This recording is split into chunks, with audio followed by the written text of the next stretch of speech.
Welcome to church. Sunday morning broadcast. It's the Jesus hour and the satanic hours at the same time. This is true. We cover Um, all the above. Before we get into it,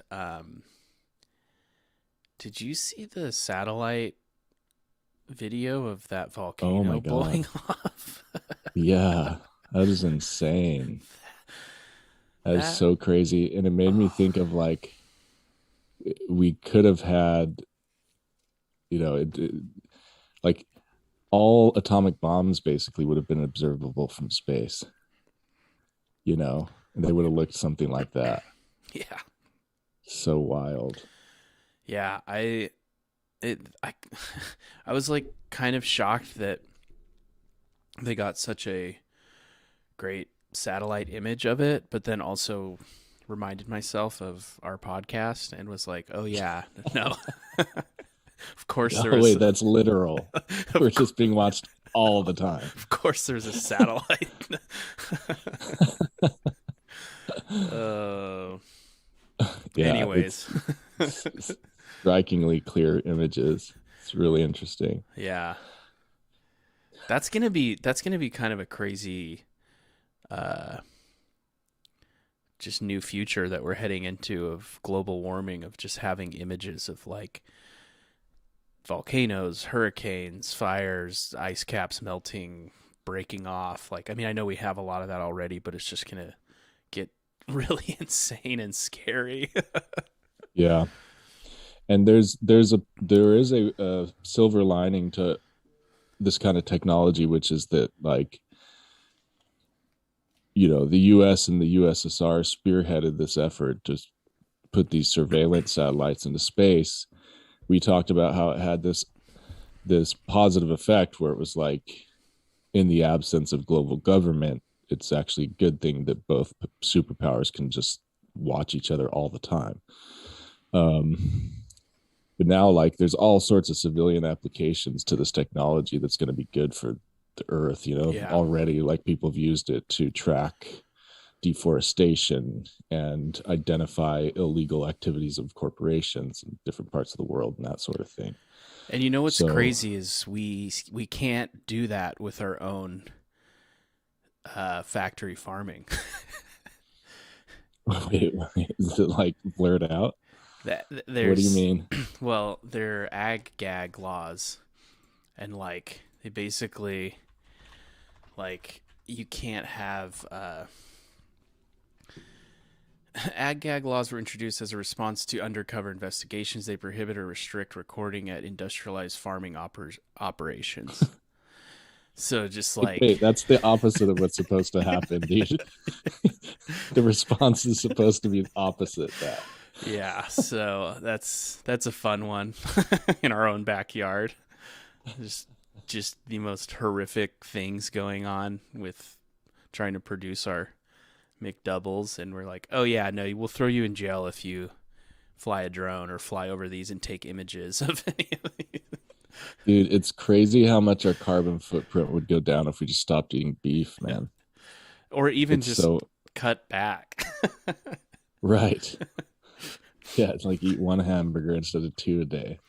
Yeah, I watched this is kind of tangent, but I watched the new David Chang series on Hulu, and he goes into like the future of food and how labor is affected and food's affected. And it's fun. I It's not amazing, but I kind of enjoy him. Um, but one of the episodes he goes into uh, like faux meat alternatives, but also the lab grown meat. And the lab grown stuff Hmm. is like, I mean, it's pretty fascinating. And I think like if they can get the cost down, uh, it could do a lot of good for Could be helping the game planet changer. out. Yeah, it really could. And it's no wonder a lot of people are investing a lot of money into it, but and it's come down in price a lot. Like I think when they first started, it's like $100,000 for like a steak or something stupid like that. I don't know what the number was, but it was just like it was so expensive. But now they're like sort of in market with like the the current most expensive meats, like a Wagyu or something. So it's dropped dramatically, similar to like, um, whatever the mapping the human genome was just like, Right. whatever huge amount of money it was to do it the first time, and now you can just send money to 23andMe and get your results back. Dude, it's wild how quickly they like run these genome sequences for the virus too. Yeah. Like even compared to when I was studying microbiology in college the first time around. Um like I don't think they had even mapped an entire human genome yet. They're in the middle of the project. Yeah. And it had taken, I don't know how, I think they were working on it for like decades. And now yeah, the turnaround just so much faster. Yeah. Anyways, none of that'll matter once the virus takes over the entire globe and we turn into a Station 11 type dystopian. You like that segue? That was beautiful, man. Well, like just a thought on all that though, like climate change, like all these problems. Like I had a class where we discussed climate change last semester, um, where I'm getting my liberal indoctrination in college. But Oh, is that where you're getting your master's in postmodern neo-Marxism? yeah, basically. Dude, it's funny though, we joke about it, but like there's so many times like during the semester I was like, my program is like, it is like Jordan Peterson's worst nightmare. Good. like multiple, every class like we discussed Marxism to some degree. Really? That's cool. Yeah, well what I realized is like Marx changed the game in a lot of ways, like just aside from his economic theory, it's like the way that he approached economics had implications for other disciplines. Like, yeah, I saw a meme that said Karl Marx is just a Hegelian Adam Smith. But yeah, I think like his approach to taking like a Hegelian dialectic and imposing it over historical context is like something everyone should do, whether you believe in his economic approach or not. yeah.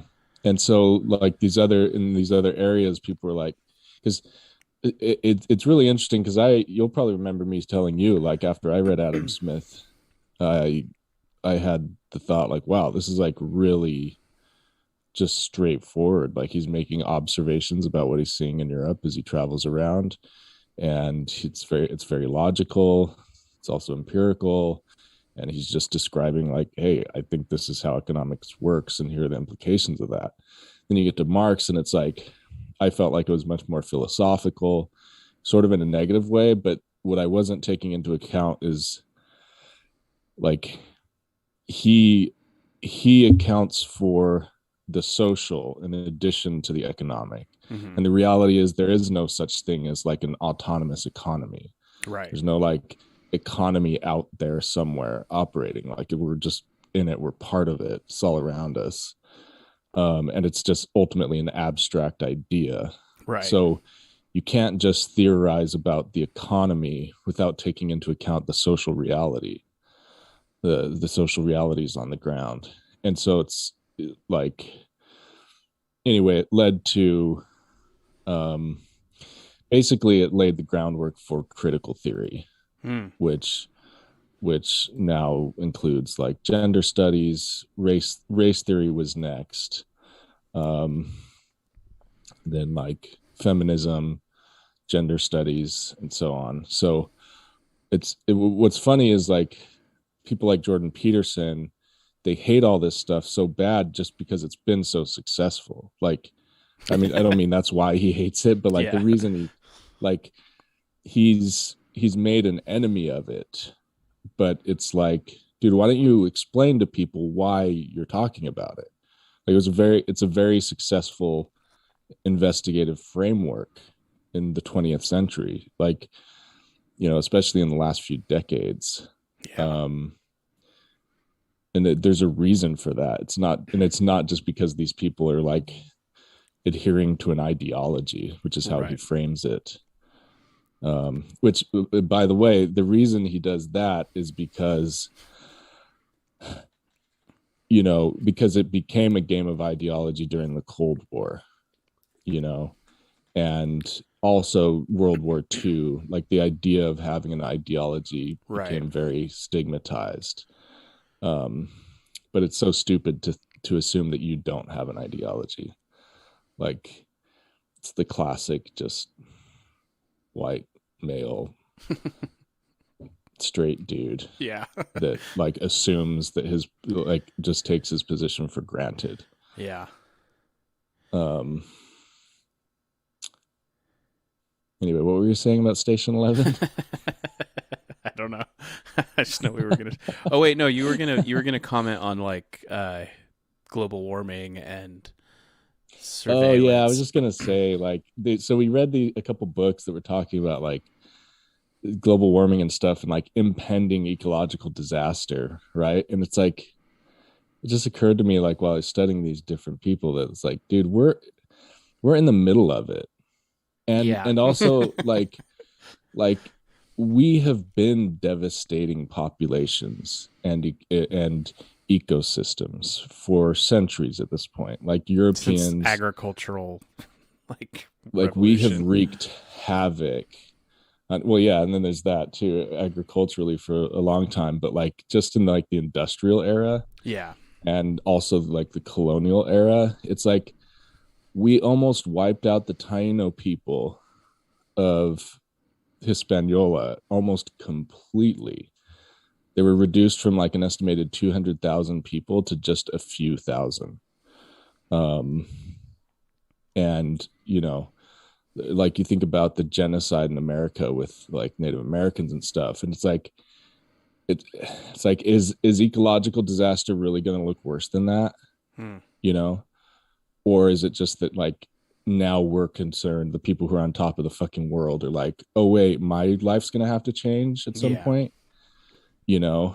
Um, that's all. Yeah. No, I mean that's totally just it. Like, and I think now you're hearing people talk about it, but I feel like it went really unnoticed for a long time about just the concept of like climate refugees.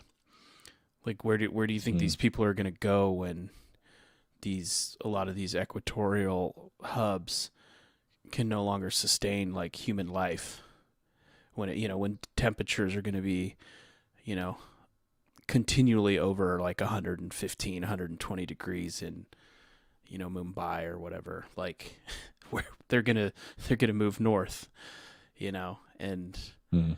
someone's going to have to figure out how to handle that situation.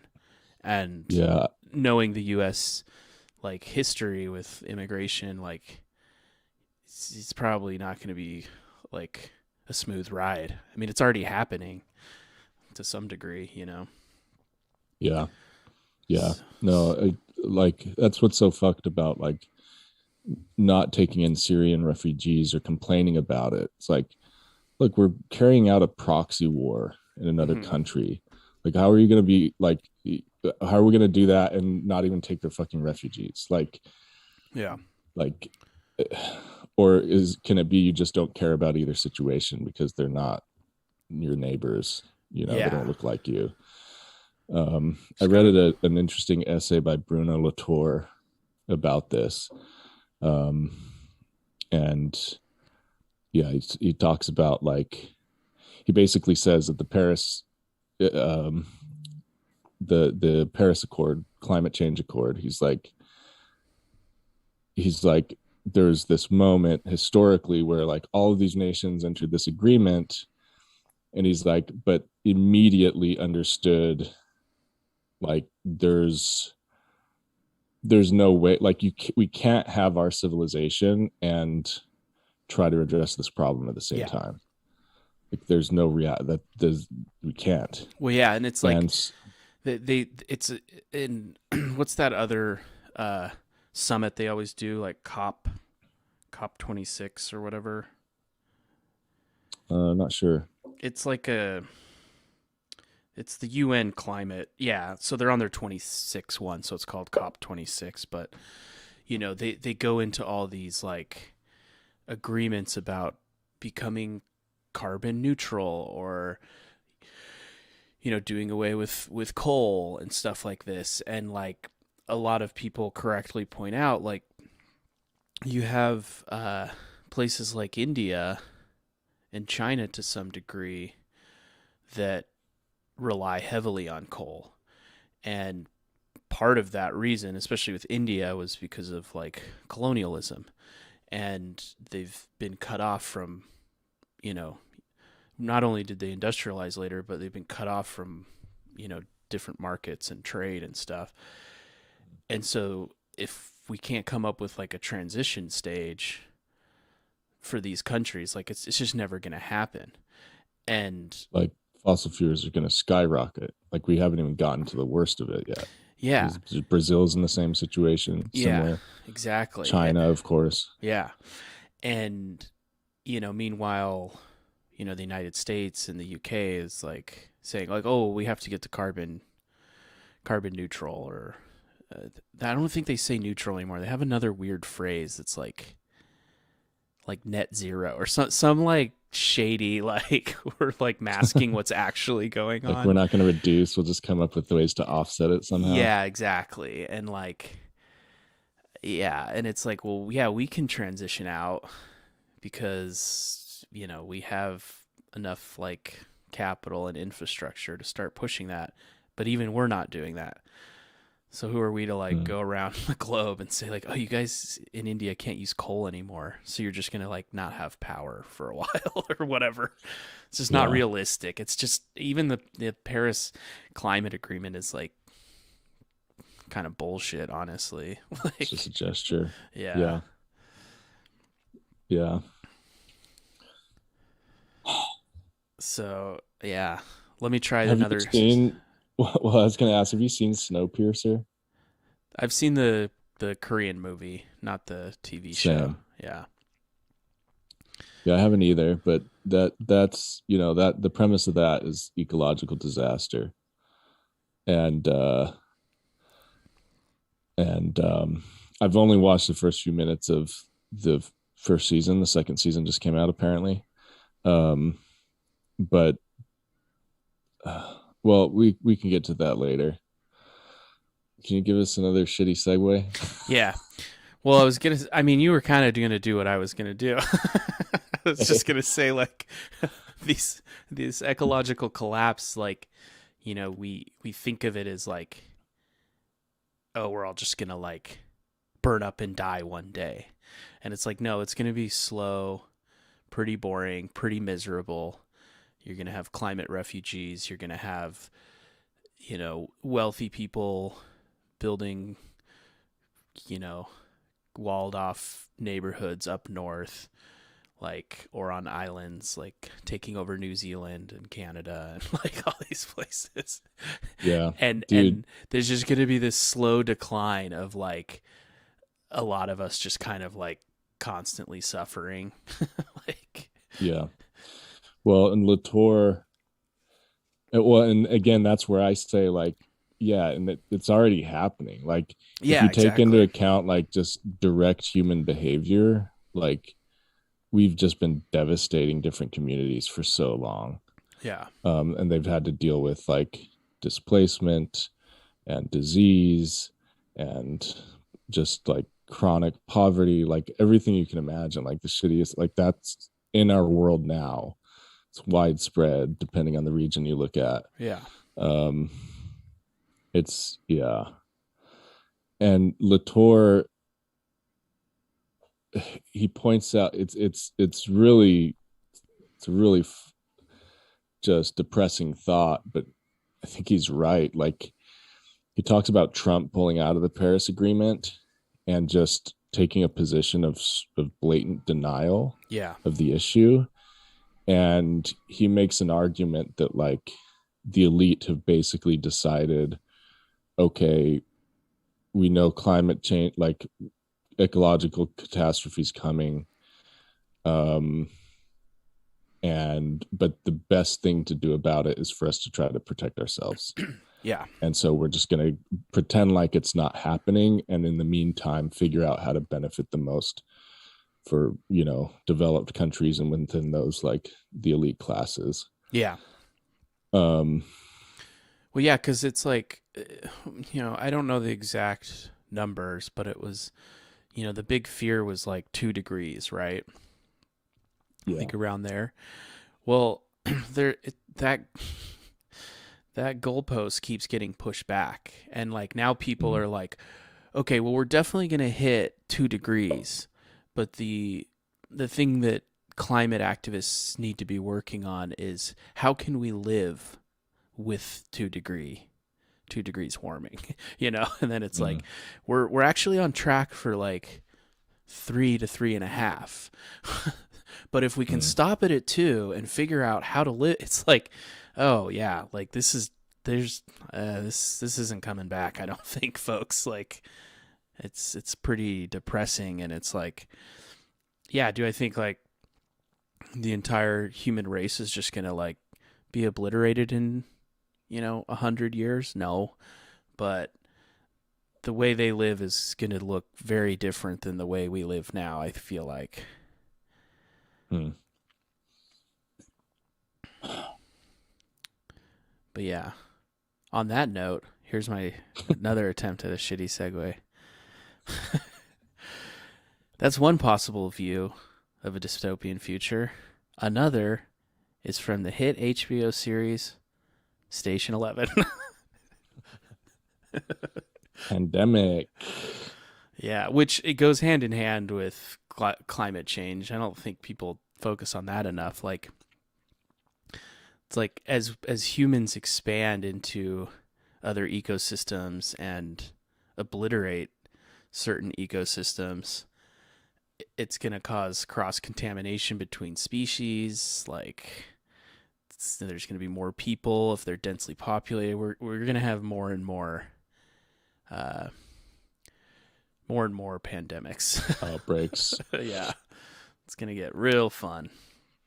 But in this Mm. show on HBO, which I actually really enjoyed, thought it was like pretty well written, well shot, great acting.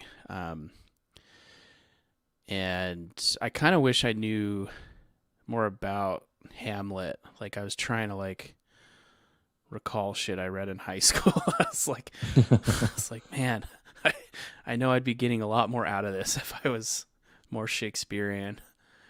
Yeah. Um, No, same. I King Lear too. yeah, Yeah, because right off the bat they hit you with that. For those who haven't seen it, like the pilot episode begins in a theater, stage theater, and there's a production of King Lear, and the actor who's playing King Lear actually dies on stage. So right off the bat they hit you with the death of the king. Um and the Snowpiercer connection is that in that pilot episode, then this one of the main characters ends up having to help this girl actor who's part of the production, and helps her get home. And part of that is taking this big long train ride out to whatever suburb of Chicago she lives in. um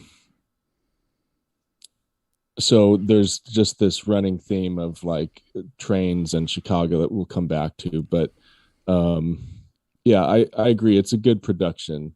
Station 11, it's there were definitely moments that kind of bothered me, which, I don't know why that's even worth saying, but like um there's something about like TV show writing that sometimes like I don't know, whatever. Let's just focus on the weird, I guess. But like, so aside from the death of the king, basically the premise of it is this like really, really severe and contagious flu breaks out. and kills like most of the population of the earth in what seems like a very, very short period of time, like just a matter of days. And it seems like it first kind of pops up in Asia, in kind of Malaysia area, right? I mean, that was kind of Singapore, there's at Malaysia. least a there's a storyline that involves Malaysia. At least I don't remember if they say where it originated. And they don't say where it originated, but in that episode, it's clear because one of the characters is based there having meetings, and the uh, um she's having Like meetings they're with a already Chinese dealing with it. yeah, and they're kind of stonewalling her, and they don't really take the meeting because they're it. You kind of start to learn that at least they sort of cued on to it first because she's calling people back home, and they don't think anything that serious is going. I mean, it's similar to like how COVID, when it was like, oh, it's in Italy right now, like that's crazy, and then Mm, it starts popping up more with people she starts contacting back home in the States. And then her boss, who's like a logistics guy, I mean, she works at a logistics company and kind of sees the global picture because he's dealing with all these supply chains, is like, this is bad. You need to. I'm jumping ahead in the story, but just to drive the point home, but basically telling her, you got to like get out of there and stay isolated. I've got a boat set up for you. Like, um, mm, but either way, it doesn't matter. But I do think it's interesting that they have that, like, there's kind of like they have that Singapore, Malaysia, and I think they even mentioned Taiwan connection mm, in the show. mm. Yeah, and it's crazy because it's yet another 2020 pandemic Yeah. in a fictional narrative. Do you know if that's in the original? Like, is it set in 2020, or did they just set the TV show in 2020 Yeah, I don't know when it was set. All I know is that it was, I think, swine flu in the in book. this in the book? Is it a book or yeah, Yeah, it's a novel. Um, fictional swine flu pandemic yeah, known as the Georgia flu? Okay, they do say that at some point. yeah. And it was written in, or it was published in 2014. Um, and yeah, I don't know if it states like when it's set, but I really want to. I'm not going to be able to find that easily. Um, I wouldn't be surprised. right. I mean, with all the other crazy shit, Well, but either way, when the pandemic has basically taken all the lives that it's going to take, um, they call it year zero. yeah, So yeah, there is a reset that's called year zero, and then the story takes place like before year zero, and then essentially 20. I mean, yeah, essentially 20 years into the future. So hmm yeah, it says 20 years yeah, later. yeah. Everything's defined around that 0 point, Hmm. like pre-pandemic, post-pandemic, um, people born before and after. So it's typical stuff that we analyze with these narratives, like this common framework around like a historical time splitting event, with resonance with the atomic bomb. And um, it's another example of the reassignment and realignment of symbols and motifs within narratives, where what typically would have been treated like a what traditionally has been like an atomic dystopia, you now have things like pandemic in the case of Station 11 and ecological disaster in Snowpiercer. Um, and there's another example of the train in Chicago narrative, which is Source Code with Jake Gyllenhaal. Um, And in that case, it's a terrorist event. So you have pandemic, terrorist event, ecological disaster, these different narratives that involving Chicago and trains, um, that I mean, I don't know what the fuck to do with that, but it's an interesting motif. And then in the first episode of Station 11, there's this really weird moment. It's when, you know, they're in this apartment that they're gonna kind of like be holed up in, and a plane comes zooming in and almost hits their apartment building, like just barely dodges them and crashes into the ground. And they look out and it's crashed into the base of a Ferris wheel, um, which is really interesting symbolism, given that the Ferris wheel debuted at the Chicago World's Fair in 1893.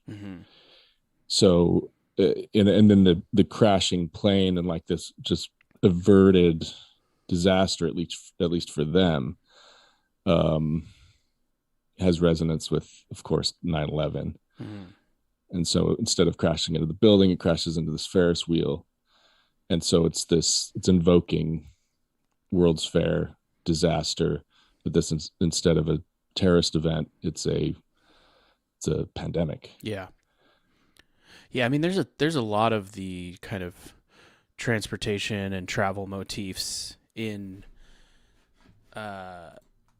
Station 11, and just like, I mean, Chicago in general is kind of known, like train system. You've got the Great Lakes, so there's like shipping. You know, you've got I don't know, maybe it's a stretch, but the automotive industry in Detroit, not too far from there, like. And it's interesting in Station 11. It's like, you know, they take that, like you said, that train scene. It's long in the pilot.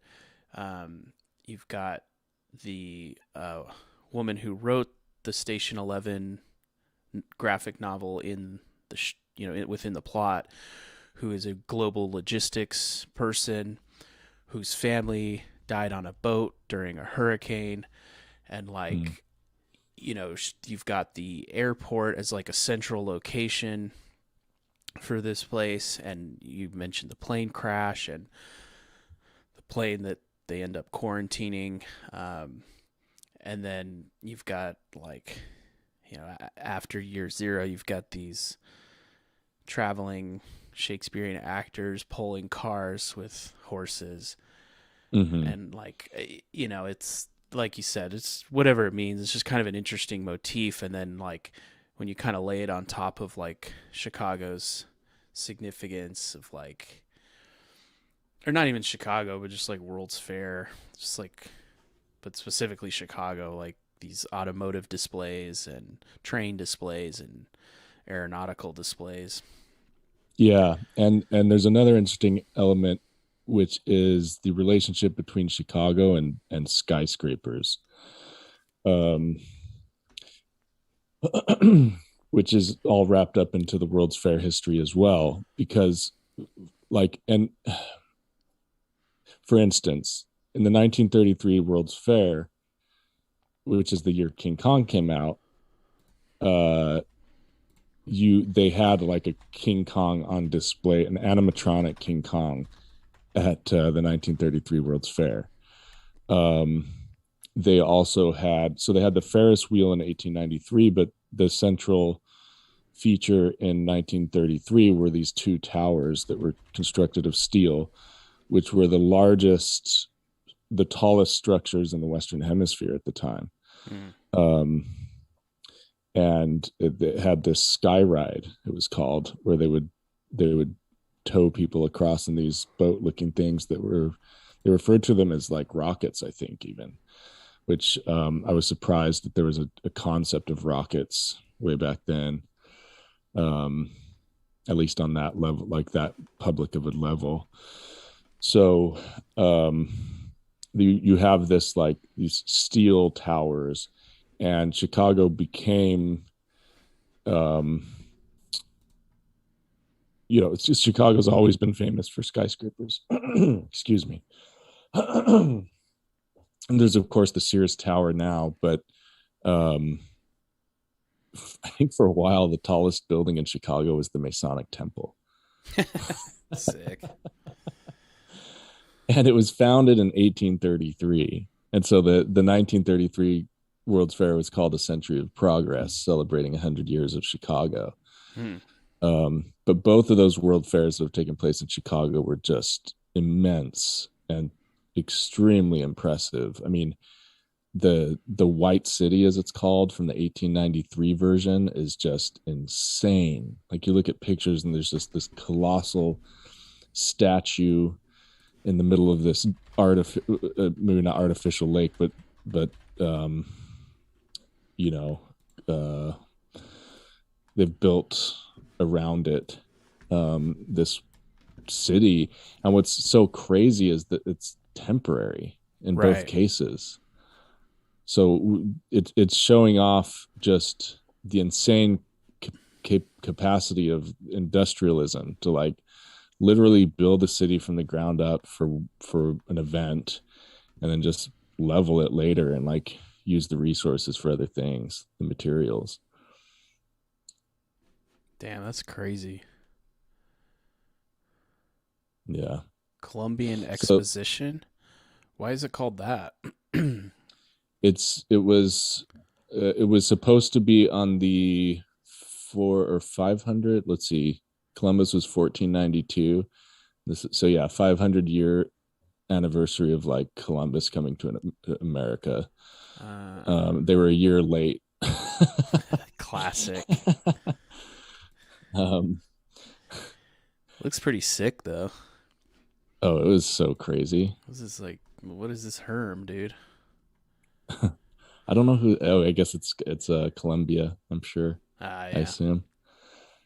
It's so dumb that we made a god that represents America, a goddess that represents America, and named her after Columbus. It's the shittiest person. Biggest L. Should we watch this little World's Fair vid? Let's do it. Yeah. So this is the 1933 ones then, and something to note here is the contrast with the White City then. So 40 years later, when they had the 1933 World's Fair, they deliberately made it colorful. And it blew my mind. And I stumbled across this video. It's in Technicolor. We can go into some of the history of Technicolor after, but so this is 1930s color film. And it's this, you see here on the titles, what do you call that, title card? Mhm. Like, there's a rainbow, like there's essentially a rainbow, blue, green, red, and orange. And we'll get into why that's significant later. Let's take a gander.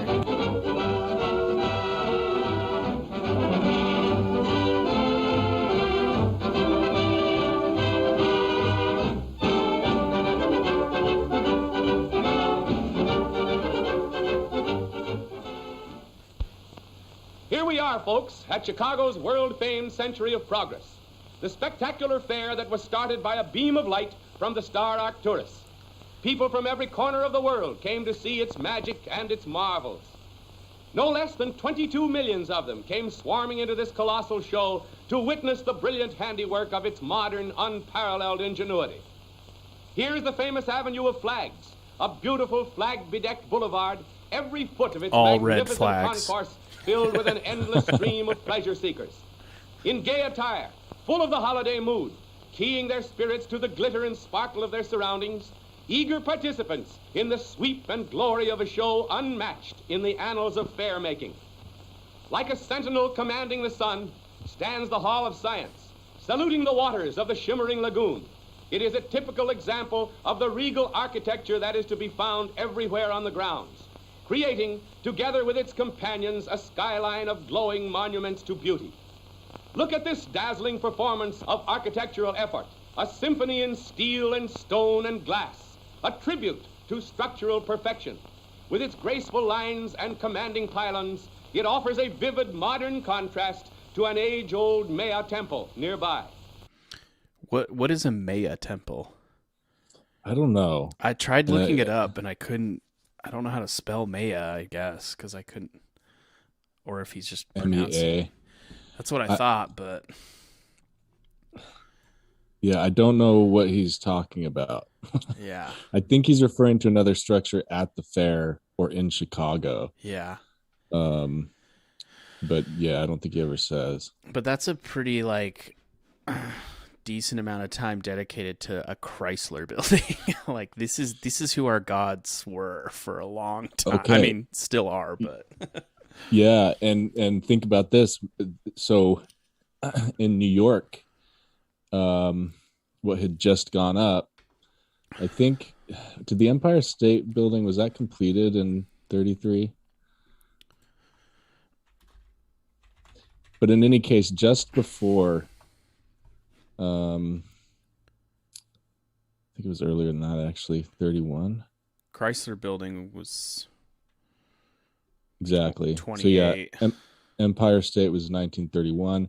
Oh, and then 1930 actually. And then Chrysler.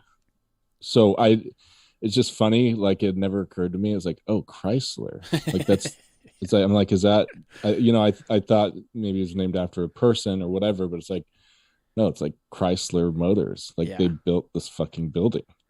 And if you look at like the little decorative statues toward the top, they're like modified they're like hubcaps with Hermes wings. So the automobile industry was pushing development in all sorts of ways. Yeah. And as you say, it's like same old American template, you know. We have like tech pushing things now. You've got like these billionaires advancing rocketry and space exploration, you know, or travel. Yeah. In the 30s, automobile companies were driving things like World's Fairs and literal skyscrapers. Yeah. Now, was it the Chrysler or it was the Empire State Building that was supposed to have a Zephyr dock, right? Yeah. Yeah. Zephyr, I mean, dirigible. Yeah. Right. And so the common thread in all this is steel. Yeah. And we analyzed that before, but like steel is what made possible these giant skyscrapers. It's what made possible these airships. It's what made possible this kind of just quick building and then tearing down of these World's Fairs. Yeah. Well, and yeah, it's obviously like the, earliest industrialists were steel, oil, steel. And then railroads. Building railroads with all steel. like connected. Yeah. And then Vehicles. you've got this transition into automobiles, and it was all whatever the fuck that idiom is. What? All the rage. All the rage, sure. Well, yeah, and later in this video too, they have like a car expo, and they're talking about like the steel frame, the steel bodies, like Yeah. These majestic Which records are- of artistic achievement appear are to be seen way everywhere. better than cars Visitors today. flock by the millions to drink in their glories. Following one upon the other, they create a picture that enthralls the eye with their sweep and majesty, a gorgeous climax to this vista of blue-green lagoon. Seen from the deck of a launch or across the rippling waters, this group makes an unforgettable impression. Visual music with chords of rainbow hues, the dream of the artist come true, the hope of design made real. Mingling with the brisk tone of modern America, we find, too, the spice and flavor of the foreign. From Europe and the Orient come resplendent roofs of gold, exotic reminders of different times and civilizations, adding their individual touches to the scintillant pageant that has made the World's Fair such a unique adventure. Once it was Ferris wheel, but today it's the towering sky ride that offers the major thrill of the fair. These towers rise into the sky to the dizzy altitude of 628 feet. And what a view visitors got from the windows of these rocket riders. Traveling across the lagoon, one saw far below Damn, the those are fairgrounds sick. in a molten glow of brilliance. Blues and reds and greens and yellows, all fused into a blazing kaleidoscope of color. Truly a fairyland of light. And now back to Earth. Here we once more are on one of the main avenues of the fair, amid that never-ending tide of humanity pounding along in search of excitement. 44 million feet, dog-tired and aching, but who cares about weary feet with all that whirl and glitter beckoning us on and on. Like, To pause before this map-covered dome. There's the dome. there's the dome. Good pause. Like, you watch some of this older stuff and you just realize, like, what America was planning on doing, what they set out to do, like, every step of the way. You know, I was just thinking about, like, he mentions the architecture from Europe and the Orient and, like, these, you know, impressive buildings of empires of the past. So it's like clear that now the United States is like, okay, we're the new, like, whatever empire or whatever dynasty. Like, that's pretty natural. But then, like, like, even just that idea of, like, and now back to work, and then talking about, like, it doesn't matter if you're tired because there's glitz and shining things all in front of you. It's like, oh yeah, this is just like the American attitude, and it's always been that way. Like, okay, yeah, we're gonna use, like, our resources and steel, and we're gonna create these like skyscraper structures. These are the new, like, pagodas or the new castles, and they're going to be made from American steel, and we work hard for this, and we buy shiny things because we work hard for this. Yeah, and for the sake of clarity, he actually says now back down to earth. Oh, okay. And but I point that out because it's fascinating. Like I said, I didn't know they had a notion of rockets back then. So, but they have basically this simulated rocket transportation across the sky. And then he's speaking of it as though, like, you know, he's talking about the view of the park and all that, or the fair. And then he says back down to earth. But you're certainly right in that, like he says, like, he describes all these people as pleasure seekers. Yeah. And I had a very similar thought when I was watching this, which is, like, it's so interesting that, like, we're just so razor focused on being industrial in every sense of the word, like an industrial society and industrious people. And that's why we value entertainment so much. Yeah. Is because we need a fucking escape. Yeah. From doesn't he? Our day-to-day life is. And doesn't he say, like, your tired feet, like, who cares? Like, yeah. Okay, so let's just listen to that again. So I wasn't totally off. No. Saw far below the fairgrounds in a molten glow of brilliance. Blues and reds and greens and yellows, all fused into a blazing kaleidoscope of color. Truly a fairyland of light. And now back to Earth. Here we once more are on one of the main avenues of the fair, amid that never-ending tide of humanity pounding along in search of excitement. And tide of humanity pounding along. Amid that never-ending tide of humanity pounding along in search of excitement. 44 million feet, dog-tired and aching, but who cares about weary feet with all that whirl and glitter beckoning us on and on. To pause before this map-covered dome, the back view of the exhibit, 1,000,000 years ago. Let's go round front and take a look. Here's King Kong himself and two of his gentle playmates entertaining the Midway crowds. But this is only one of the countless bizarre and fascinating displays that made the Midway a perpetual Mardi Gras of frolic.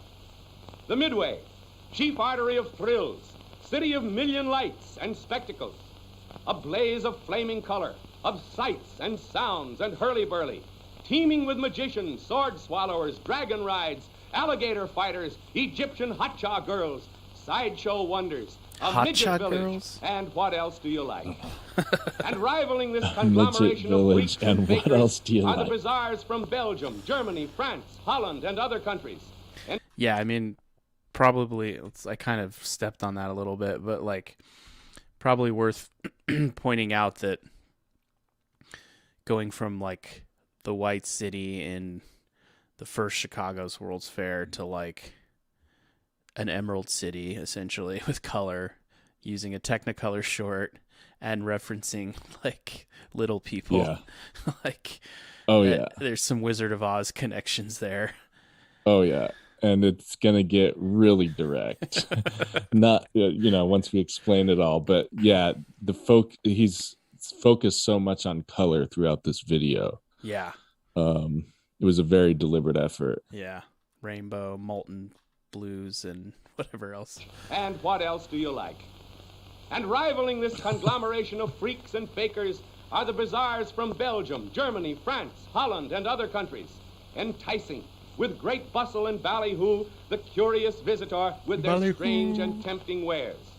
And of course, no midway is complete without a few spine curlers. And here's our old friend and thrill maker, the roller coaster, providing heartthrobs and spine chills.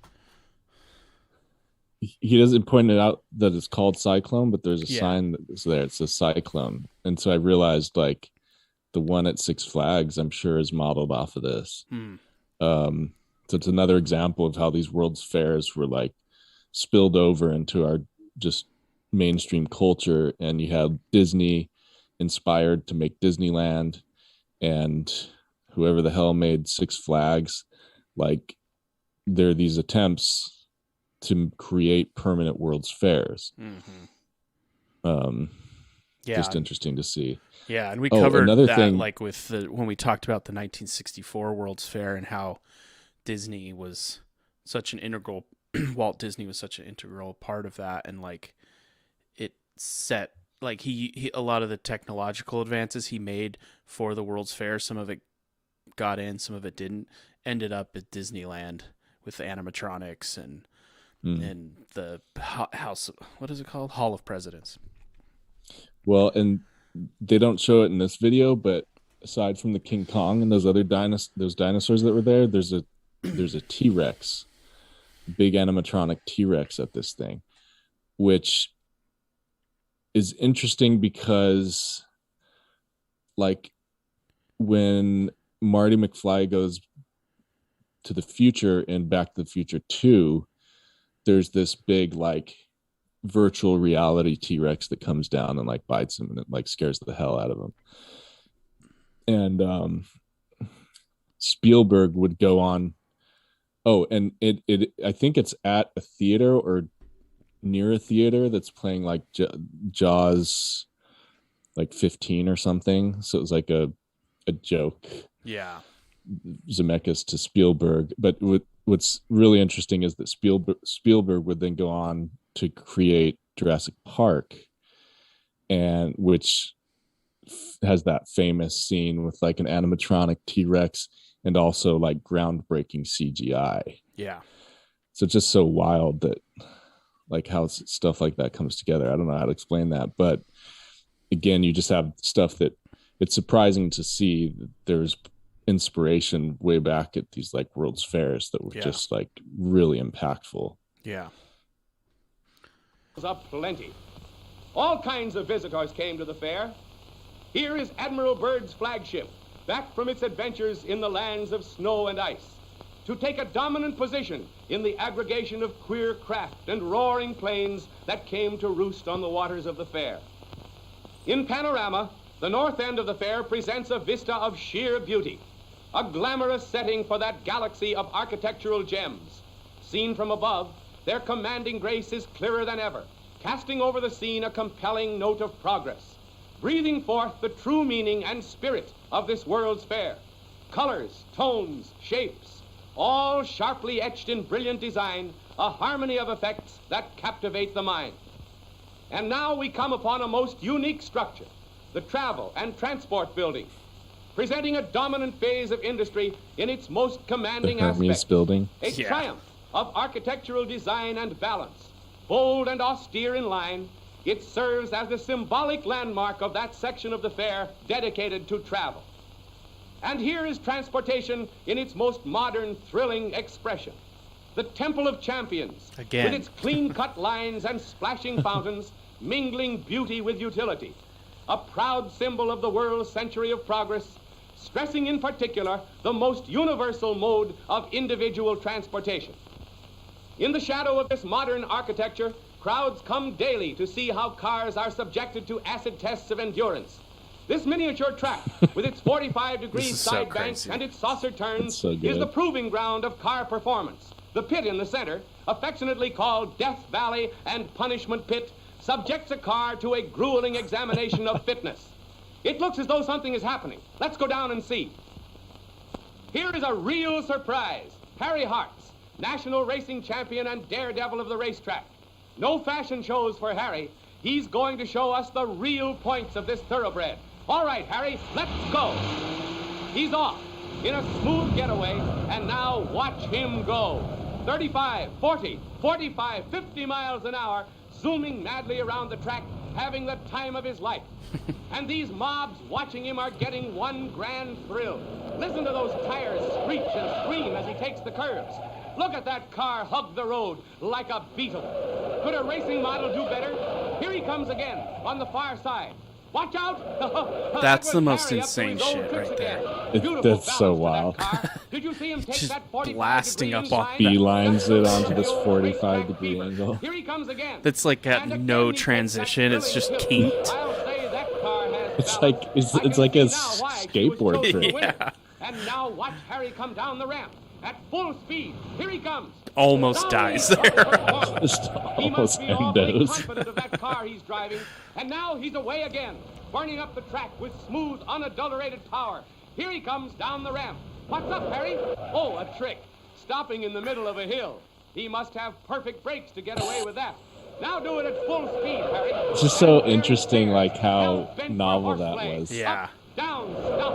Holy Nice shit, he work, just Well- came to a Harry. complete No stop. swerve, pitch, And or brake throw. It's just a Those brakes must Chrysler be good. commercial, And you now know? he's speeding They're in like, the home we're gonna stretch pay for and this pulls up on a little dime. short, and Hands I off want the wheel. half A of it to beautiful be our ending to a cars grand flying performance. around and you talking And about how one good they sweet are. Car too. Nice They're- driving, Harry. What now? These guys Who are the Speed Boys? fucking interns that they threw in these things because these guys take a beating. Looks as though this is going to be a It contest. reminded me of the All right, two like boys, dreadlock let's see guys your from the stuff. Matrix, Look at those terrors like that slouching highway around. scene. See them go down into those Just shell holes and climb right out bouncing without a up and pause, down. without a halt. They take these nerve-shattering bumps in full stride Just at top speed without batting no an so eyelash. funny to Right think up, about, like, cowboy. seatbelts weren't They invented buck yet. and jump and Dude, keep their right on. spines were pulverized. I've seen tough They did babies this, before, like, but never twice a day anything for like the this. whole fair, What a just brutal test for those bouncing cars. up and down. Motor, gears, and body, every part of them, certainly come in for a cruel and terrific hammering. Boy, And the look back at those is just- slithering turns, those soul-jarring leaps. No one watching these demons on wheels can count their strength and sturdiness. And can they take it? Good What rally more? drivers. These cars absorb this fearful punishment not once, but 6 times a day. Oh, 6 And times a looking day. from the crowd, this Oh show my is a gosh. great hit No for the spine. world business. Pulverized. Bang! Crash! Look at this one tear along. Look out! Oh, he's over. Hope nothing's happened. No, here's the driver. Just safe and sound. water Not or only whatever safe, but fluid just enjoying pouring himself. out. Looks as though he did it on purpose. I'll bet he just did it just to prove the safety of those all-steel bodies. All steel, baby. Let's see the damage. Kind of Put her up on her wheels. Boy, was I fooled. That car is as good as new. Just it's a little like totally shake-up. smashed on this What's that to side. these all-steel body punishment Okay. fields? Can you beat that?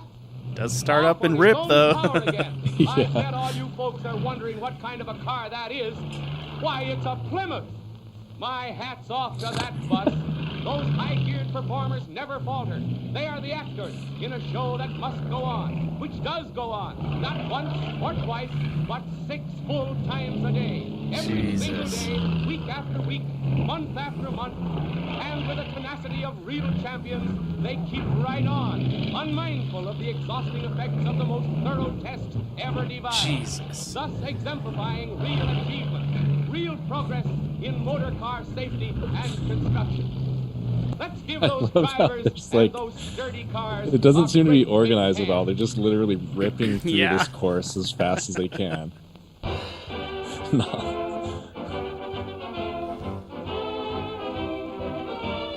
Dude, you know those guys were just throwing back scotch all day Oh, yeah. long to get They through were this. just dude. hammered that whole time. That whole time, dude. Oh, that looked so painful. Oh, But yeah, you're right. Like, so there's this Technicolor short for the World's Fair, and fucking half of it is a car advertisement, essentially. yeah, they show And- the Chrysler Motors building twice and talk about, how great it is. They do this huge like performance segment of it. And even the great, the big green emerald crown building Exactly. is the Travel and transportation building yeah. in the background. Yeah, and in multiple videos they highlight the architectural marvel that building was, which was it's a cable suspended dome. Mm-hmm. It's suspended by these 12 spires that surround it, and it looks like a crown. Yeah. And but yeah, it reminds me of the relationship between, so as we were saying, like the automotive industry was pushing all sorts of development, and they would later push the development of television. For instance, with, like, we went into with the Ford, what was it? There was like an hour special every week that Ford Oh yeah, that sponsored. didn't Mickey Rooney was it Mickey Rooney that hosted it once or something? I don't know. I can't remember it what was the fuck we somebody. talked about. Yeah. Wait, dude. I think sorry. maybe you're thinking of Desi Arnaz. What's up? I gotta go pee real quick. Enjoy it.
Shit.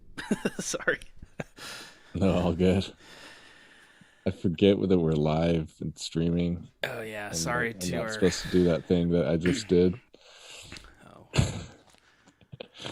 Oh, I'm sure we're okay. Yeah, fortunately nobody listens to us.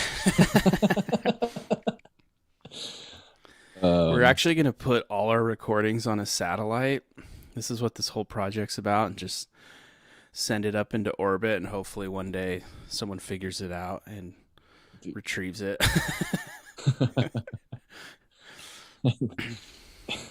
And thinks no wonder humans were doomed. This is the type of thought process they created. Okay, yeah, automotive relationships or just transportation in general. Yeah, I was just like, there was we highlighted, it was the Ford Edsel special. Yeah. Where Ford's like, oh, we're gonna sponsor this whole hour, and it was like, despite being a bad advertisement, it like was it was a very significant special in terms of like the development of television entertainment format. But again, Ford was used to sponsoring the whatever show it was. Man, I just can't remember. Oh yeah, so it was let's see here. Cuz that was we talked about how that was like the first videotape ever. Right. Oh, that's right. But right. it was the mystery guest was Bob Hope. Mm. He was like a young comedian that like no one had heard of. Who has an airport named after him? Yes, he does.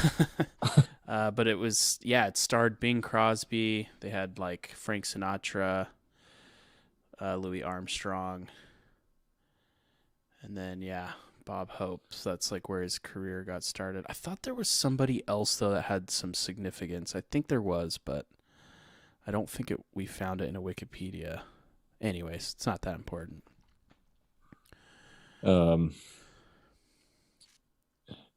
Dude, and speaking of fucking cars on the 1933 World's Fair, so one of the things that was notable about the time was like they were streamlining everything, which is basically this like designed for aerodynamics essentially. Mm-hmm. And again, using steel when it comes to like the trains. So Union Pacific Railroad debuted their streamlined passenger train at the fair. They carried out a record-breaking 1,000-mile nonstop train trip from Denver, Colorado to Chicago. And there were also streamlined cars that were put on display, and one of those was this Lincoln Zephyr. Mm-hmm.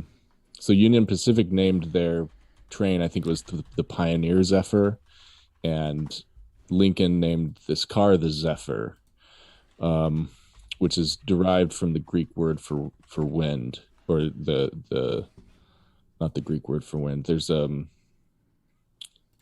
particular figure, I think.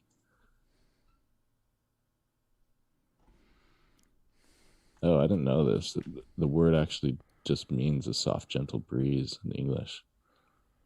Huh. But it's derived, I think, from like one of the four winds or something in Greek culture. Oh, dude, this Pioneer Zephyr's fucking sick. The train? Yeah. Look at that thing. Click on the picture. There's a donkey with it for some reason.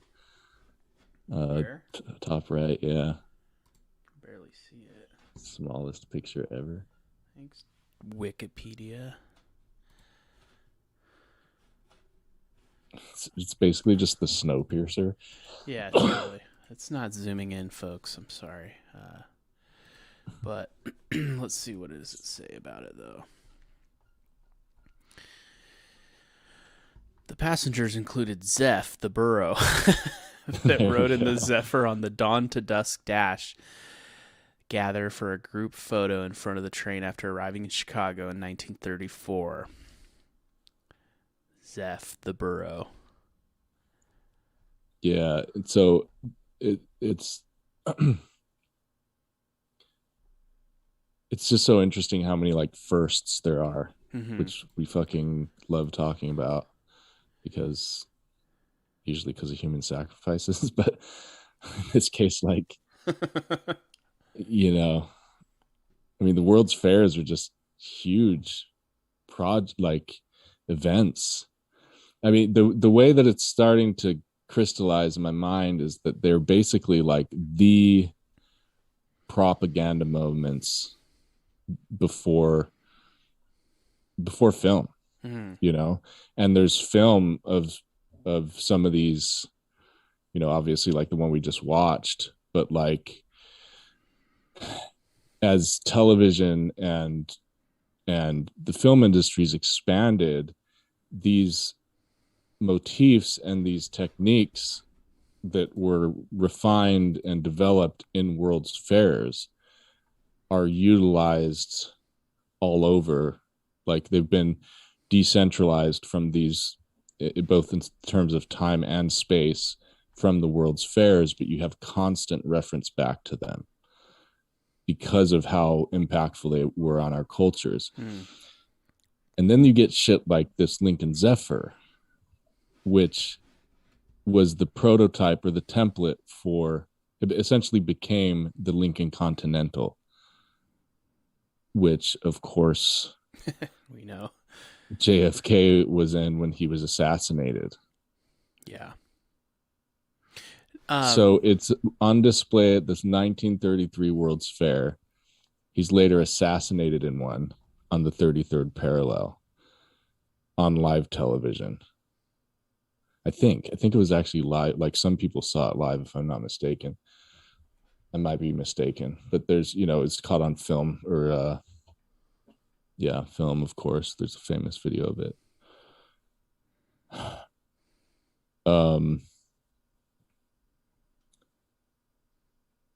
Well, it was, were there any, were there blimps at this one?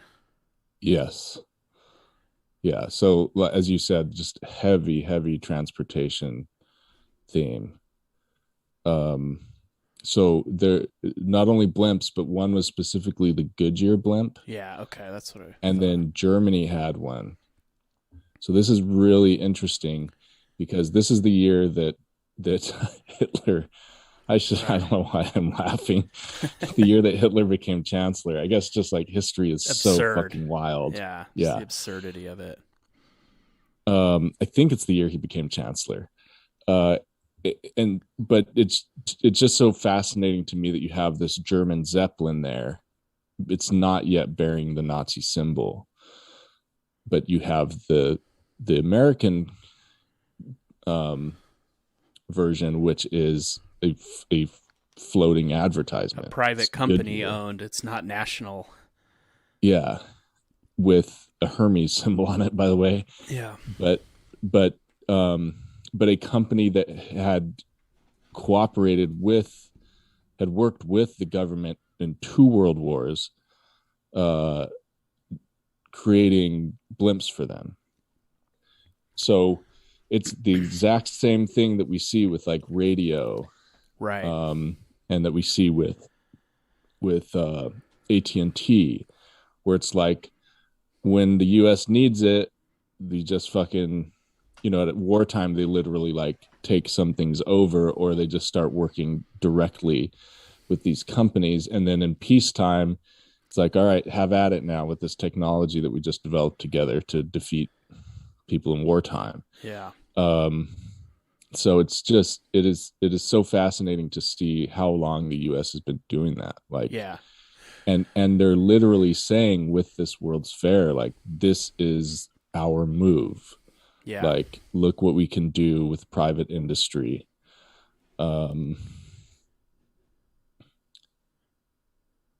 So one thing that you brought up about the Goodyear blimp that was on display at the Chicago World's Fair is that it was christened by Amelia Earhart. Yeah. Well, fuck. Was it that very one? Probably it. I it mean, could be. Probably. It was christened in like 1929, so a couple years prior, but yeah, it could be the very one. If not, like, yeah, she had christened a Goodyear blimp. Fuck, right. Man, I hadn't thought of that. And then, but dude, so like, this is like a slight tangent, but like, you sent that article of how the new Goodyear blimp, this was from 2018, so a couple years old, was going to be flown by a woman named Shaista Waiz. Not sure how to pronounce it. But she was like the youngest woman to fly solo around the world in a single engine aircraft. So hearkening to that Amelia Earhart Legendary trip. psyop, Amelia Earhart psyop. Yeah. But so I was looking into her as a pilot, and she was born in Afghanistan. Mm. And they escaped her family escaped in the Soviet-Afghan war. And so I kind of like, when I read that, I was like, methinks there's a touch of CIA involved in this. Just going off a weird hunch. So then I was like, it says in her Wikipedia that she went to a school called the Embry-Riddle Aeronautical University. Where's that? It's in, it's now in Arizona. But it started out in, let me see here. Where was it? It was started out in Cincinnati, Ohio. And then moved to Miami and then Prescott. But like, this shit was kind of funny to me because Embry-Riddle. Yeah. So I don't know who these guys are. I probably should look into it, but they basically it's like a civilian pilot training program, but started with like World War II.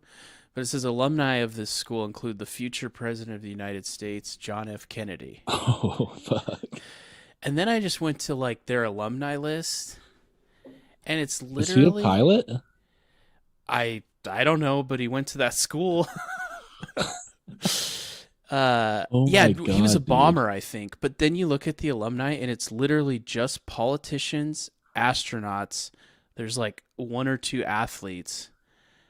Damn. And that's it. Like, it's clearly like some type of like,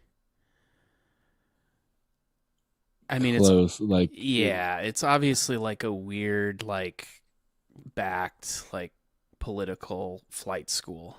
So I thought it was like kind of not a coincidence that like they plucked. Well, I shouldn't say they plucked her out of Afghanistan. I don't know that story, but like, well, you don't just wake up one day and make a circumnavigation of the entire globe.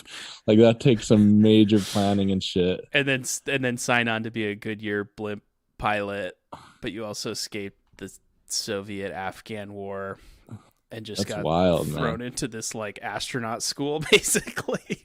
Just like, dude, that really reinforces the JFK like NASA association as well.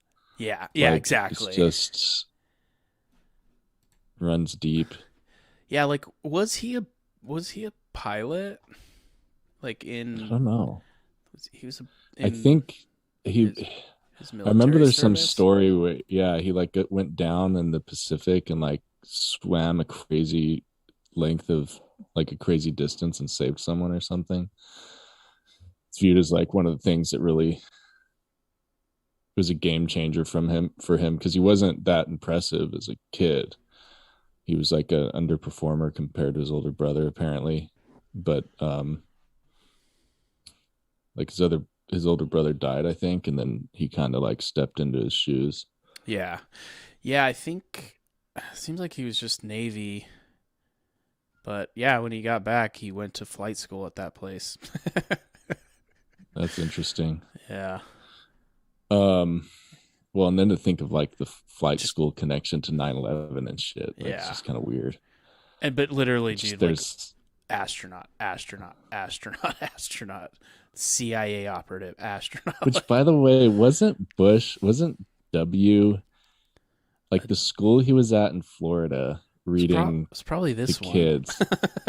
well, when he was I'm president. dead serious. Like one of the, we could check this, but I think what it is that one of the flight schools that some of the alleged terrorists had attended was in that very county.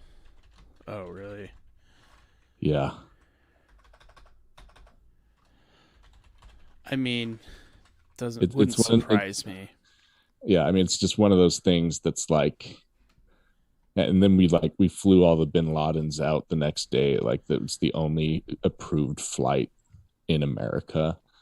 It's like these things that just put a signature on it. That's like, yeah, that's what happened. Like, yeah, I mean it was South Florida, so. Anyways. So yeah, it's just like, so where I'm going with this sort of like one angle is that, you know, you've got this debut car at the World's Fair that then a future president would be in when he's assassinated in very symbolic fashion. You have these two giant steel twin towers. And this is where, dude, I was just floored and couldn't help but laugh out loud when I learned this. That these two towers that were, you know, connected to it's what the Sky Ride was on. After the fair, they were demolished, and one of the towers was taken out by dynamite. Yeah, there was a plane, and the other one, the other one was taken out with thermite.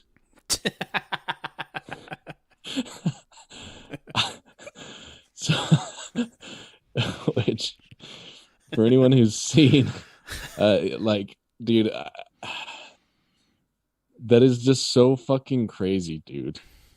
Like, two steel twin towers, World Fair, thermite, demolition. 33 years before the groundbreaking of the Twin Towers in New York.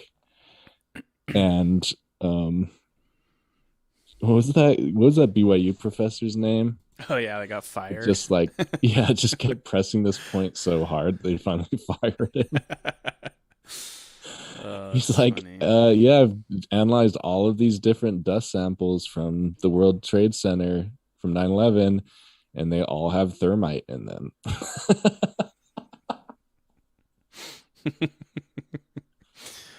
Like, dude, it's one of those things where, you know, people have such fuck. I don't even want to go down that road, but sure. It's like learning about Operation Northwoods when you're like, oh, decades before 9/11, you had like a proposed plan to use drone planes in a disaster with the intent of it catalyzing war. Right. I mean, it's not quite on that level, but it's like, damn, decades before. Like, I didn't know they even knew what thermite was back then. And they had used it to take down a tower from the World's Fair.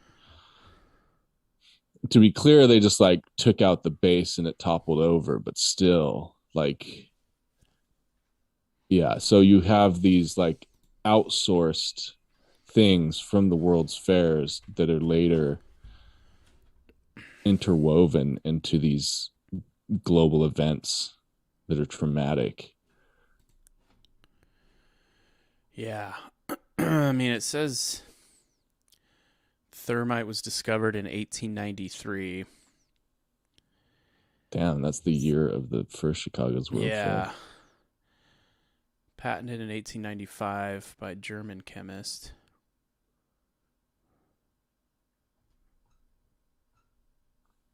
Huh.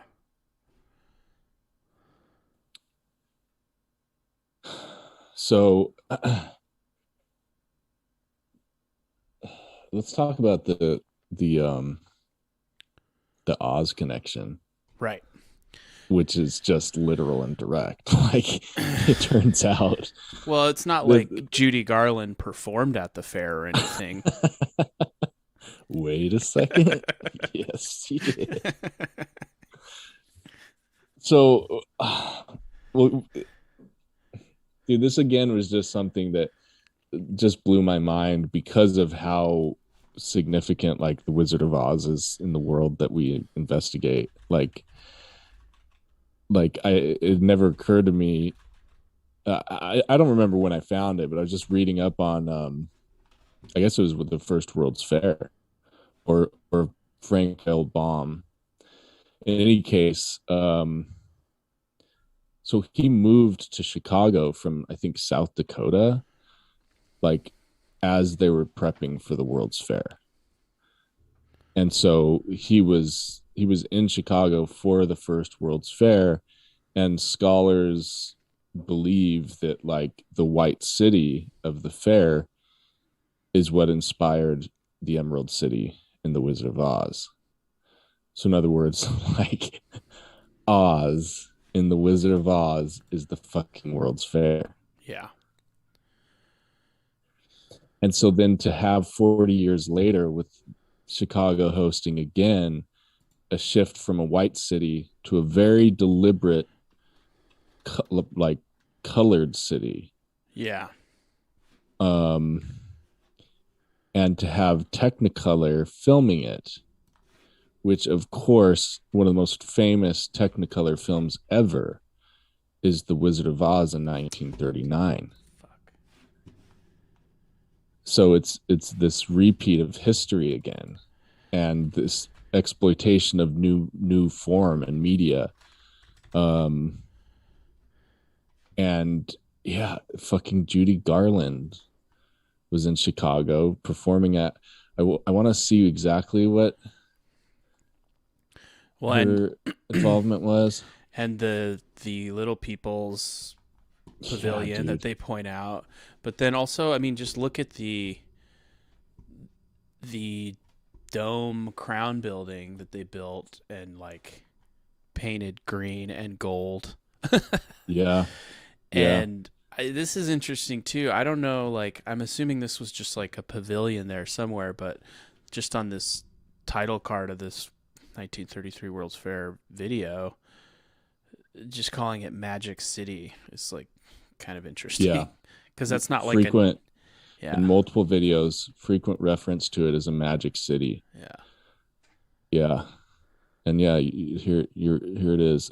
Other popular exhibits were the various auto manufacturers, the Midway filled with nightclubs such as the Old Morocco, where future stars Judy Garland, the Cook Family Singers, and the Andrews Sisters performed. Yeah. So it's just like Mickey Rooney at the semi-centennial of Oklahoma celebration. Yeah. And, you know, his connection with the bomb through the Atomic Kid. And like, and then you have the time capsule car in that one. So in invocation a couple decades later of other symbols and motifs that would be related to JFK's assassination as well.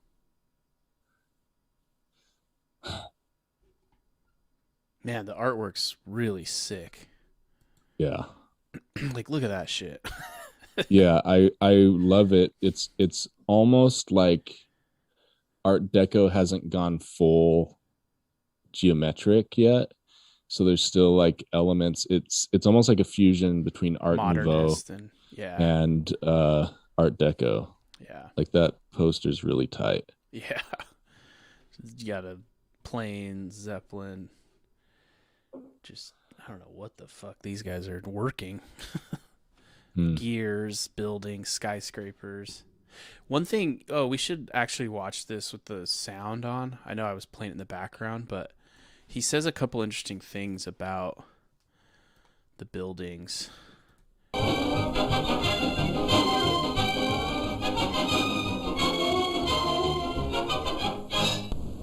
$1 Million Hall of Science shown here is the central building of Chicago's 1933 World's Fair. Its outstanding feature is the optical illusion tower, which gives the impression of being a real skyscraper, although actually it is only 100 feet high. Yeah, like, just, I mean, that right there. So it's weird. Like, we need to, like, build a skyscraper, but just, like, not really. You know, we still need a tribute to a skyscraper, but we can't afford to build a big one, or there's no purpose to. Like, yeah, it's like their science building, it has an optical illusion. Like that's tells you so much right there. And also just this idea that, like, I don't even, this isn't really a fleshed out thought, but like thinking about amusement parks and fairs, and it's the idea is to bring a massive global awareness and shrink it into a Yes. digestible vision, or and even like Disney, you go to Disneyland and it's like, everything's small scale, but it feels like you're in this immersive European countryside, and then you're in the Wild West, and with Epcot in Florida, like every country lining this UN globe that we built or whatever, New World Order globe. And it's crazy that's just like, I mean, I guess it's not that crazy, but it's just interesting to think that that's like one of the goals, is to like shrink the globe into like a digestible form. Yeah, it's a microcosm of the world. It's a World's Fair, and yeah, it's not just a representation of the current state of the world, but a projection of where you think the world is headed. And we haven't brought up yet the very first World's Fair, before there was like an international organization to oversee it and all that. The very first one was late 1700s, 1790s. And it was in Bohemia. Is that where it is? Yeah, because it was, I think, and it was the Holy Roman Empire at the time, and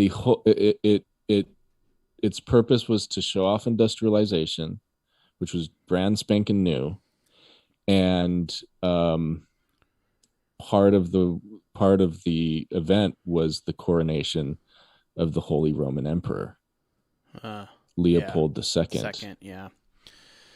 So this huge international event hosted in this empire, coronating their king and propagandizing the world to the extent that people could travel there, which is really fascinating in two ways. One, of course, just the coronation aspect of it, which we can't shut up about in every other facet of society. But two is that there's this Catholic connection. So it was like, we went into how propaganda is framed as something basically that came from the Catholic Church. And those are basically the forces like church and, in this case, like monarchy. But a monarch that, for I think most of its history, was like coronated by the Pope. So basically like sanctioned by church authority. And so there's a Catholic king element specifically. Right. So that starts to illuminate like why there would be, again, it's just like JFK written all over it eventually. So like a car from an event in the tradition of the Holy Roman Emperor's propaganda at these world fairs is used in the assassination of a Catholic king, so to speak. Wow, that's wild. Yeah, listen to this. This is kind of interesting too. It says, okay, Dubai, United Arab Emirates, is currently hosting Expo 2020, which we've kind of touched on before. Argentina had been selected to host in 2023 a specialized expo, but they withdrew, no rescheduled date.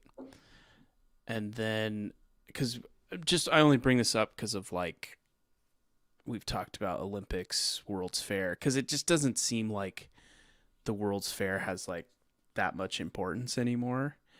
At least to me, it doesn't. But then like when you kind of look at it, it's like, oh no, it still does. It's just like your everyday person doesn't pay attention as much because like we have so many distractions, and we're all fragmented into our own little isolation chambers of what we want to consume as far as like media. But these are still like huge, massive events that get millions of dollars poured into them. But it's kind of interesting in the wiki. It says that like they changed it to every 5 years to avoid conflicting with the Summer Olympics. So they like kind of made it a point to sort of alternate between Olympics and World's Fairs, or World's Expos as they're called now. Interesting. Whereas yeah. for a time had a joint history, like Yeah. they were the same place or taking place at the same time. Yeah, and part of it is that like as Americans we've taken less interest in them. Right. And I just learned this yesterday that America lost its membership in the international organization in 2001 June. Wait, really? Yeah, dude. Right before a significant global event that incorporated symbolism from 1933 World's Fair and all sorts of other shit. But it looks like we rejoined. Yes. So again, it's like this disruption, this like, you know, it's I don't know. It's really interesting though. That's weird. Yeah, I think America is only going to care if, like, next time we host it. But I truly, I mean, I've been saying this for a few episodes now, but it's like, I mean it very literally. It's like our entertainment industry is treated as the World's Fair now, essentially. And events that occur in the world are like, just have this reciprocal relationship with it. You know, we've like Epcot, bro. You know, the video clip we watched. What's up? It's just funny that President Trump signed the U.S. wants to compete for a World Expo Act.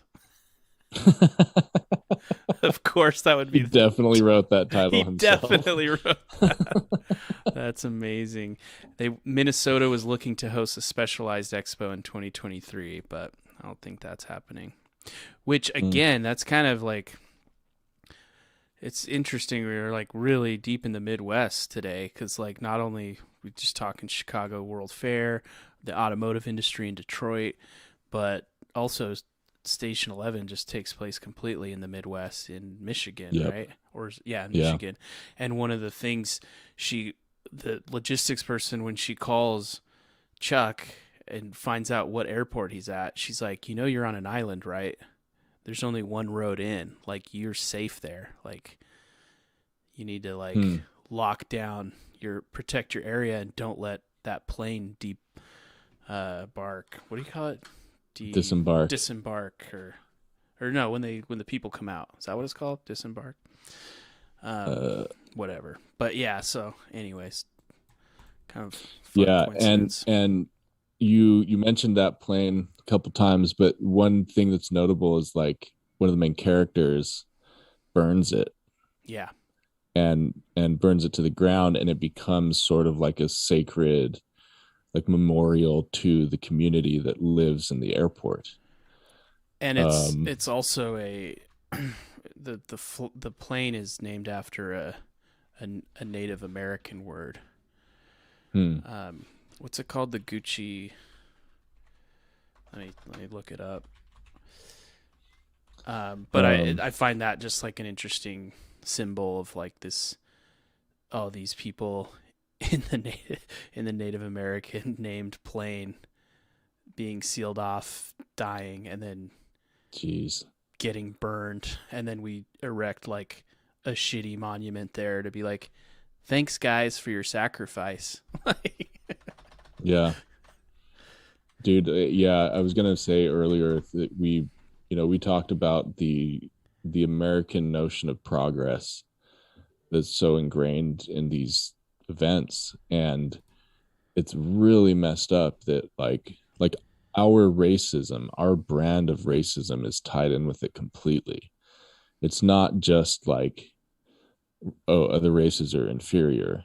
It's like we have progressed to a point where we're basically your fucking gods, and we'll do whatever the fuck we want with you. It's like really, really messed up. Yeah. And now like our narratives with extraterrestrials reflects that. How do you mean? Like it's basically, you know, an encounter with ourselves in the future. Oh, And that's yeah. how, like, from the American colonial perspective, that's what's occurred with these native populations, is advanced Europeans who've developed technology to a point, like weapons, transportation, and everything else, are able to come in and just fucking exploit these populations Yeah. or decimate them. And so, it- like, our and just to narratives, clarify, like like advanced in the perspective of Europeans and like technology of war, because obviously, there's a whole other advancements, and in other cultures, it's just like different. that's our notion of progress, is Yeah. like the thing that gives us a power edge over you. Yeah, to subject whoever.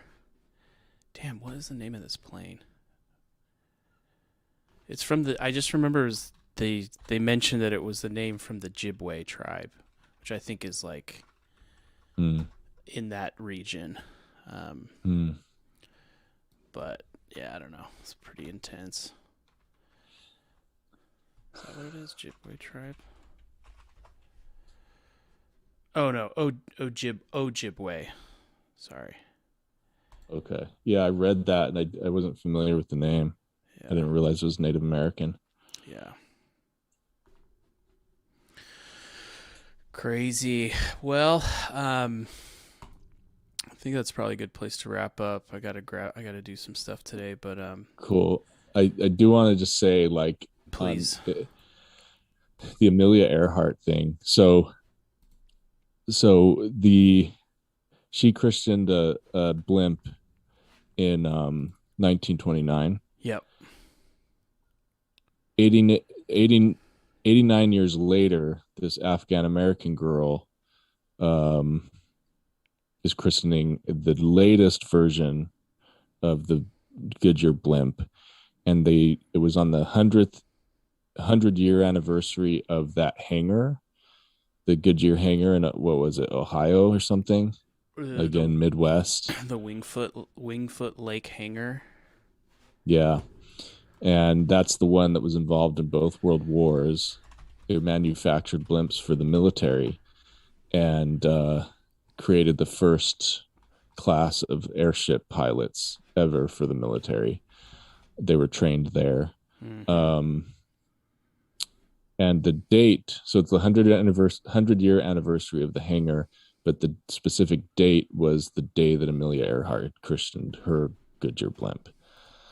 So, and I'm just sitting here thinking, it's like, yeah, I know there's an air flight connection, but other than that, like, what does Amelia Earhart have to do with blimps? Yeah. And the only answer to that is that she went down the same year as the Hindenburg. Like, it's so messed up.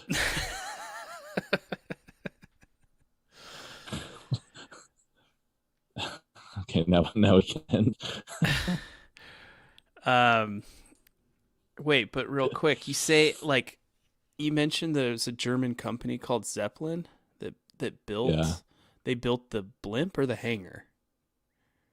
They built the most recent line of Goodyear blimps. Ah. A German company called Zeppelin. Amazing. And to top it off, man, like, is it the no, I was about to conflate two things, but we've talked about the MetLife Stadium. Yeah. which is in New Jersey, and as part of their logo, it has a blimp, Yeah. and MetLife uses a blimp. Oh, dude, to really top it off, Oh yeah. I learned that the Technicolor, so Technicolor was essentially developed in the 30s, and but it was too expensive, it was too clunky, it was just the cameras were like 4 or 5 foot boxes. And I learned that this box that went around the camera, which was intended to diffuse the sound, it's called a blimp. That's fun. Where were they based out of? Wait, where is it? What was that? What was that skeleton costume? Phantom of the Opera. Okay, there's a really 1925. gnarly skull costume in the finale of Station 11. And Oh, dude, it's a German company. Or no, Well, yeah, Switzerland didn't really exist back then, did it? I mean, it still doesn't actually exist today. It's a country of banks. Damn, bro. There's so much. There's honestly so much to go into with the Chicago World's Fairs. It's crazy. Let's do another ep on it. Yeah, for sure. At least one. And go into Wizard of Oz a little more too. Yeah, in the history of Technicolor, it's really interesting. Yeah. Oi. All right. Thanks for joining Sunday morning service, everybody. I feel spiritually invigorated. I do too. I'm hungover as fuck. I'm gonna say the closing prayer. Dear Amelia Bedelia Earhart, we're grateful for your power, for your blessing and your sacrifice. We ask thee to please bless us with safe transportation and Goodyear tires that never go flat. Amen. In the name of Hermes Christ. Amen. All right, I'm stopping. Okay.